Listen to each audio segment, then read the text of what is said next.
Good morning, the students of class plus 2. In the last video, I told you about the simple microscope that we were using only one convex lens of the small focal length to see the smaller objects as magnified and erect. But now, if the objects are so smaller that we cannot see with the naked eye, so we will use compound microscope. What is compound microscope? It consists of the two lenses of the suitable focal length, maximum times small focal length, and such that the two lenses magnify the object two times.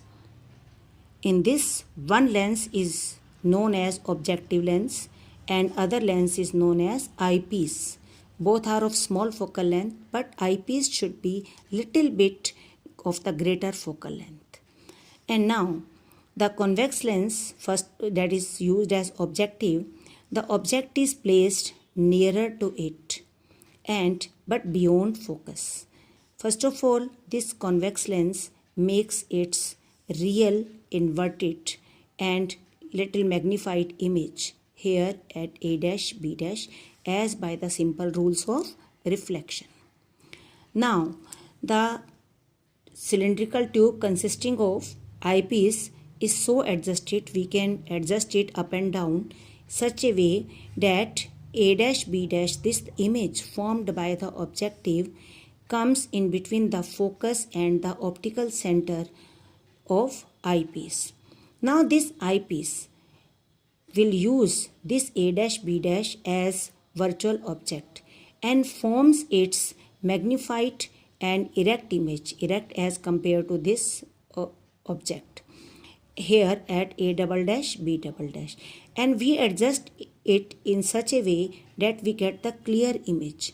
And we know that for our normal eye the clear object can be seen at the distance 25 centimeter, that is at least distance of distinct vision. Now we adjust this eyepiece in such a way that the final image is formed at D. Now we consider if the object placed here would have been placed here, so angle subtended by the object on the eyepiece would have been alpha, or angle subtended by the final image would have been beta.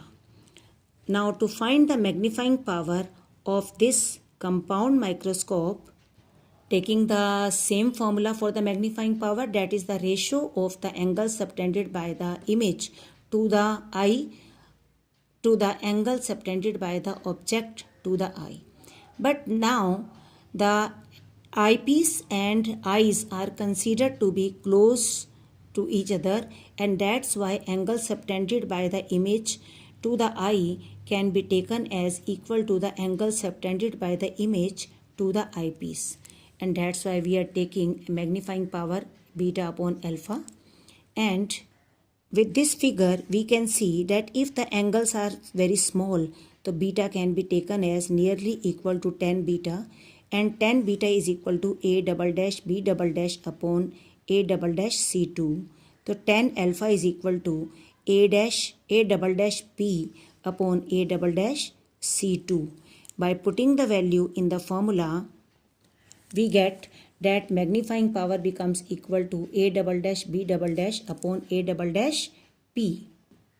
And A double dash P is equal to AB. This is the size of object.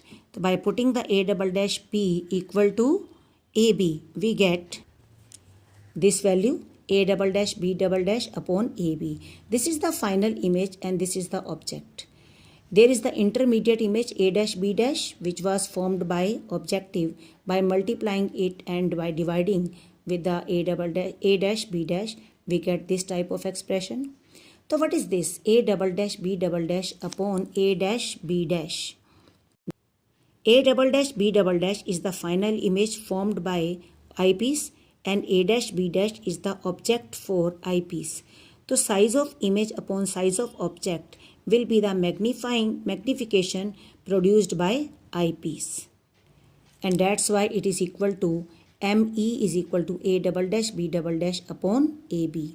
Similarly, A dash B dash upon AB. So A dash B dash is the image formed by the objective and AB is the image object for the objective. So size of image upon size of object will be equal to the magnification produced by objective. And hence MO is the magnification produced by objective, that is equal to A dash B dash upon AB. The magnification power of the compound microscope is equal to magnification produced by both objective and eyepiece. Now, magnification of the objective, that is equal to A dash B dash upon AB, that is size of image upon size of object for the objective, that is equal to distance of image upon distance of object from the objective.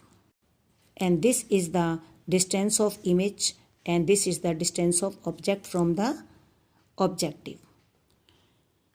And now for the eyepiece, eyepiece is forming the image at least distance of distinct vision.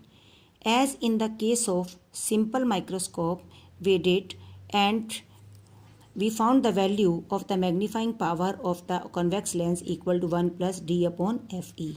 So we are using the same formula here and we get the magnifying power of the compound microscope, that is equal to VO upon minus UO. This is the magnifying power of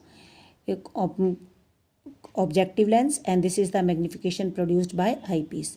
And this is the final formula for the magnification produced by compound microscope, and VO upon minus UO into 1 plus D upon Fe. And if the final image is formed at infinitive or final image is formed at infinitive, in that case we will find the magnification again and our figure will be like this.